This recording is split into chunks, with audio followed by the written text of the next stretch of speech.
Nations without a vision die. Pakistan is the global headquarters of terrorism. The country is on the brink of collapse. The economic situation in Pakistan has gone from bad to worse. Pakistan India లాగా ఎందుకు development అవ్వలేకపోయింది? India Pakistan ఒకే టైంలో independence వచ్చిన countries. ఈ రోజు మనం పాకిస్తాన్ గురించి వింటున్న news ఏంటి? ఎకానమిక్ కొలాప్స్ అని, food shortage and political instability, ఇంకా టెర్రరిజం.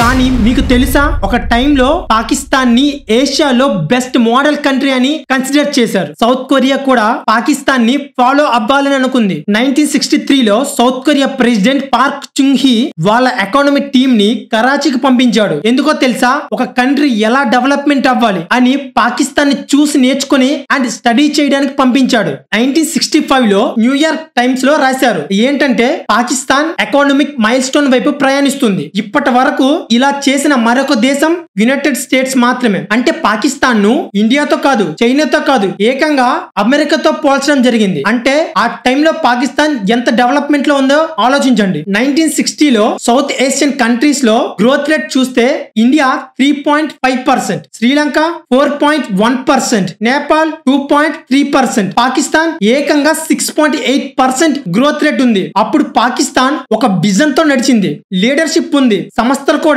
స్ట్రాంగ్ గా ఉన్నాయి, వరల్డ్ కి ఒక ఎగ్జాంపుల్ లా ఉంది. బట్ ఇప్పుడు Pakistan is in trouble. Pakistan is in the economic doldrums. Pakistan యొక్క జ్యుడిషియరీ చాలా వీక్ అయిపోయింది. మిలిటరీ రూల్ చేయడం వల్ల పాకిస్తాన్ యొక్క డెమోక్రసీ జస్ట్ ఒక నేమ్ మాత్రమే. 1960లో ఫ్యూచర్ ని బిల్డ్ చేసుకోవడానికి ఒక అవకాశం వచ్చింది, బట్ తను దాన్ని యూటిలైజ్ చేసుకోలేదు. కానీ ఇండియా ఆ వచ్చిన అవకాశాన్ని ప్లానింగ్ తో రియాలిటీలోకి మార్చింది. ఇండియా ఇప్పుడు ఒక పవర్ లో తయారైంది. పాకిస్తాన్ అయితే ఇంకా బేసిక్ ఫుడ్, ఇంకా పెట్రోల్ కోసం స్ట్రగుల్ అవుతుంది. Something as basic as bread has become unaffordable. One roti costs a staggering 25 Pakistani rupees. Inflation is well above 20%, the highest in South Asia. 2023 మేలో పాకిస్తాన్ యొక్క ఇన్ఫ్లేషన్ రేట్ 38% పెరిగింది. పాకిస్తాన్ కి $125 బిలియన్ అప్పులు ఉన్నాయి. 23 times IMF ని అప్పు అడిగింది, బట్ IMF అవాయిడ్ చేసింది. తర్వాత 24th టైం యాక్సెప్ట్ చేసింది, బట్ కొన్ని రూల్స్ పెట్టింది. ఆ రూల్స్ ఏంటంటే, పెట్రోల్ యొక్క రేట్లని పెంచమంది, ఇంకా ట్యాక్సెస్ ని హైక్ చేయమంది, సబ్సిడీస్ ని కట్ చేయమని రూల్స్ పెట్టింది. ఇండియా కూడా 1991లో IMF దగ్గరికి వెళ్ళింది, బట్ ఆ తరువాత ఒక్కసారి కూడా IMF దగ్గరికి వెళ్ళలేదు. ఇండియా యొక్క విజన్ తో అండ్ లీడర్షిప్ తో LPG రిఫార్మ్స్ తీసుకొచ్చింది. ప్రైవేటైజేషన్ స్టార్ట్ చేసి సాఫ్ట్వేర్, ఫార్మా, మ్యానుఫ్యాక్చరింగ్ తో ఎక్స్పోర్ట్స్ హబ్ గా మారింది. కరెంట్లీ ఇండియా దగ్గర 4x రిజర్వ్స్ $688 బిలియన్ ఉన్నాయి. అదే పాకిస్తాన్ దగ్గర చూస్తే కేవలం $15 బిలియన్ మాత్రమే ఉన్నాయి. ఒకప్పుడు పాకిస్తాన్ సౌత్ ఏషియన్ కంట్రీస్ లో నెంబర్ 1 గ్రోత్ రేట్ ఉన్న కంట్రీ. అలాంటి ఒక కంట్రీ ఇప్పుడు 38% ఇన్ఫ్లేషన్ రేట్ పెరిగింది. వై? ఇంకా పాకిస్తాన్ యొక్క డెమోక్రసీ ఒక నేమ్ లా మారిపోయింది. ఎందుకు? అసలు పాకిస్తాన్ లో ప్రాబ్లం ఎక్కడ స్టార్ట్ అయింది? ఇవన్నీ ఈ వీడియోలో బ్రేక్ డౌన్ చేయబోతున్నాం. ఈ నాలెడ్జ్ మీకు ఫ్రీనే, బట్ మీరు చేసే లైక్ అండ్ సబ్స్క్రైబ్ నాకు చాలా important. Please subscribe and like చేయండి. Okay, let's start. చాలా మందికి తెలీదు, పాకిస్తాన్ లో మెయిన్ ప్రాబ్లం డెమోక్రసీ అనుకుంటారు, కానీ కాదు. అక్కడున్న రియల్ ప్రాబ్లం ఏంటంటే, అక్కడ మిలిటరీకి ఎక్కువ పవర్ ఉండడం వల్ల. పీపుల్స్ ఓటు వేసి PM ని గెలిపిస్తే పాకిస్తాన్ యొక్క మిలిటరీకి నచ్చకపోతే ఆ PM ని రిమూవ్ చేస్తారు. ఏంటి నమ్మట్లేదా? చూడండి. Pakistan Army officially running the country. The Pakistani army meddles in the country's political affairs, also runs a business empire. Pakistan is a poor nation with a rich army. More than 20% of Pakistan's annual budget goes to the military. Pakistan's failed tryst with democracy over 70 years in the making. 1950లో Pakistan general Ayub Khan అప్పుడున్న government waste అని చెప్పి మాషాల్లా అని declare చేసి తాను power లోకి వచ్చాడు. తర్వాత 1977లో జియా ఉల్ హక్ వచ్చి అప్పటి PM అయిన భుట్టోని అరెస్ట్ చేసి చంపేశారు. మళ్ళీ ఆర్మీ పవర్ ని తీసుకొచ్చి రూలింగ్ స్టార్ట్ చేశాడు. తర్వాత 1999లో పర్వేజ్ ముషర్రఫ్ అప్పుడున్న PM నవాజ్ షరీఫ్ ని అరెస్ట్ చేసి మళ్ళీ ఆర్మీ రూల్ తీసుకొచ్చాడు. తాను ఏకంగా 10 years రూల్ చేశాడు. పాకిస్తాన్ కోర్ట్స్ కూడా army side. Doctrine of necessity అనే కాన్సెప్ట్ ని యూజ్ చేసి PMs ని తొలగించారు. డాక్ట్రైన్ ఆఫ్ నెసెసిటీ మీనింగ్ ఏంటంటే, దేశం కోసం లాస్ గానీ రూల్స్ గానీ బ్రేక్ చేయడం తప్పు కాదని. ఇక్కడ ప్రాబ్లం ఏంటంటే, పాకిస్తాన్ లో పిఎం ని ఒక పప్పెట్ లా వాడుతున్నారు. క్యాబినెట్ డెసిషన్స్ అయినా ఇంకా ఫారెన్ పాలసీస్ అయినా అన్ని కూడా ఆర్మీ ఇన్ఫ్లుయెన్స్ తో జరుగుతుంది. సిచ్యువేషన్ ఇలా ఉండడం వల్ల ఫారెన్ ఇన్వెస్టర్స్ ఎలా ట్రస్ట్ చేస్తారు?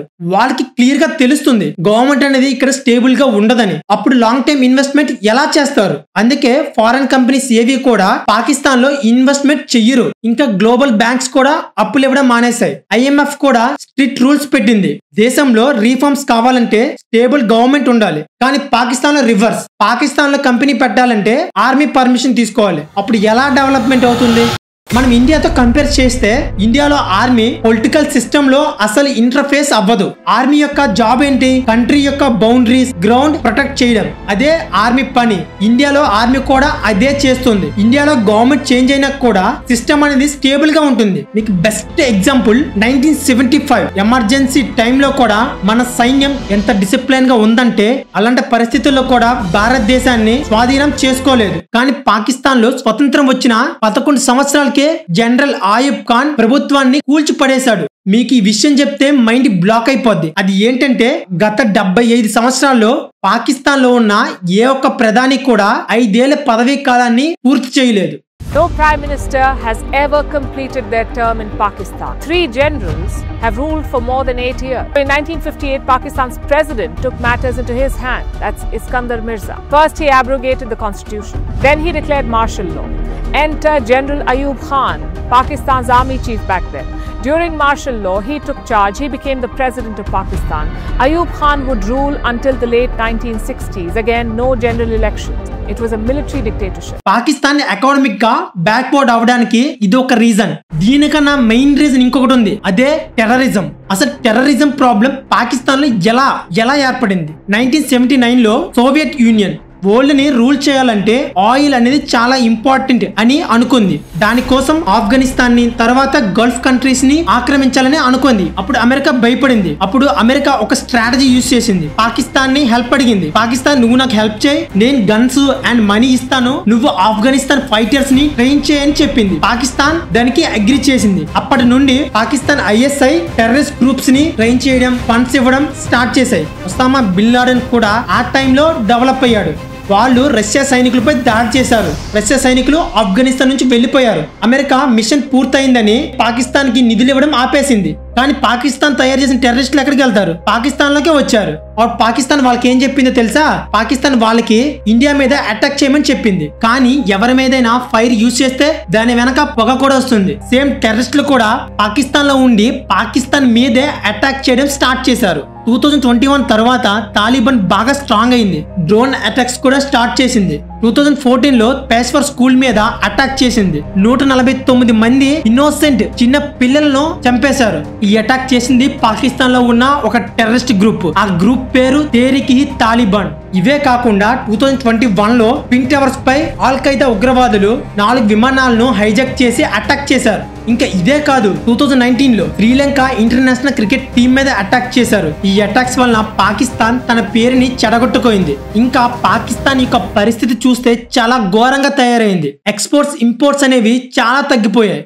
ఎకానమిక్ గా చాలా డౌన్ అయిపోయింది. రీజన్ నెంబర్ 3, పాకిస్తాన్ చైనా దగ్గర సుమారుగా $29 బిలియన్ అప్పు చేసింది. ఇంకా పాకిస్తాన్ చైనా దగ్గర CPEC China Pakistan economic corridor project కింద $2.7 బిలియన్ అప్పు తీసుకుంది. మీకు Imran Khan is now seeking a $2.7 billion loan from Beijing for the ambitious China-Pakistan economic corridor project. मुल्क का जो फ्यूचर है ना वो चाइना के साथ ये क्लियर हो. CPEC उसका एक बहुत बड़ा हिस्सा है. క్వశ్చన్ రైజ్ అవ్వాలి. అది ఏంటో తెలుసా? అసలు చైనా పాకిస్తాన్ కు ఎందుకు ఇంత అప్పు ఇస్తుందని? ఎందుకంటే పాకిస్తాన్ ని వీక్ చేయడం కోసం, తన ఆధీనంలోకి తెచ్చుకోవడం కోసం. ఆల్రెడీ చైనా పాకిస్తాన్ లో ఉన్న పవర్ ప్లాంట్స్ ఇంకా మెగా ప్రాజెక్ట్స్ ని తన ఆధీనంలోకి తెచ్చుకోయింది. ఇలానే కంటిన్యూ అయితే పాకిస్తాన్ యొక్క డెవలప్మెంట్ పక్కన పెట్టు, ఇంకా అప్పులు ఊబిలో కూరుకుపోయే ఛాన్స్ ఉంది. మీరు కామెంట్ చేయొచ్చు, ఇప్పటి వరకు ఏ రాజకీయ నాయకుడు కూడా పాకిస్తాన్ ని డెవలప్మెంట్ చేయలేదా అని కదా. దానికి సమాధానం ఏంటంటే పాకిస్తాన్ కు అతిపెద్ద శత్రువు టెర్రరిస్టులు, చైనా, అమెరికా కాదు. పాకిస్తాన్ కు అతిపెద్ద శత్రువు పాకిస్తానే. ఎందుకంటే పాకిస్తాన్ లో ఉన్న రాజకీయ నాయకులు పాలన మీద కంటే తన యొక్క అధికారం మీద ఎక్కువ దృష్టి పెడతారు. ఎందుకంటే పాకిస్తాన్ లో ఏ ప్రధాని కూడా తన పూర్తి పదవీ కాలాన్ని పూర్తి చేయలేదు. ఇలా అయితే ఏ ప్రధానమంత్రి డెవలప్మెంట్ చేస్తాడు? పాకిస్తాన్ ఎలా డెవలప్మెంట్ అవుతుంది? రీజన్ నెంబర్ 4, పాకిస్తాన్ లో రాజకీయ నాయకులు డెవలప్మెంట్ మీద కంటే ఉచిత పథకాల మీద దృష్టి పెట్టారు. ఎందుకంటే ఓట్ల కోసం. ఇమ్రాన్ ఖాన్ గవర్నమెంట్ లో అయితే 149 ట్రిలియన్స్ అప్పులు పెరిగాయి. అయినా సరే పెట్రోల్ పై 21 రూపీస్ సబ్సిడీ, ఇంకా డీజిల్ పై 51 రూపీస్ సబ్సిడీ, ఇంకా ఫ్రీ కరెంట్, ఇలా మొత్తంగా 48,000 crores సబ్సిడీస్ మీద ఖర్చు పెట్టాడు. మరొక వైపు ఏమో IMF బాబు మా డబ్బులు మాకు ఇవ్వండి అమ్మా, లేకపోతే వడ్డీలేని చెల్లించండి అని డబ్బులు అడుగుతుంది. అందుకే ఫ్రీగా పథకాలు ఇవ్వకూడదు. తర్వాత ఏం జరిగింది? ఇమ్రాన్ ఖాన్ ని పదవి నుంచి పీకేశారు. ఆ తర్వాత షెహబాజ్ షరీఫ్ బలవంతంగా ఉచిత పథకాలను తొలగించాడు. వెంటనే ధరలు అనేవి ఆకాశానికి పెరిగాయి. కరెంట్ బిల్లులు పెరిగాయి. ఇన్ఫ్లేషన్ విపరీతంగా పెరిగింది. ఒక్కసారిగా పాకిస్తాన్ లో ఉన్న ప్రజలందరూ కూడా పేదవాళ్ళుగా మారిపోయారు. ఇప్పుడు సౌత్ ఏషియన్ కంట్రీస్ లో నెంబర్ 1 గ్రోత్ ఉన్న కంట్రీ. బట్ ఇప్పుడు ఈ నాలెడ్జ్ మీకు ఫ్రీనే.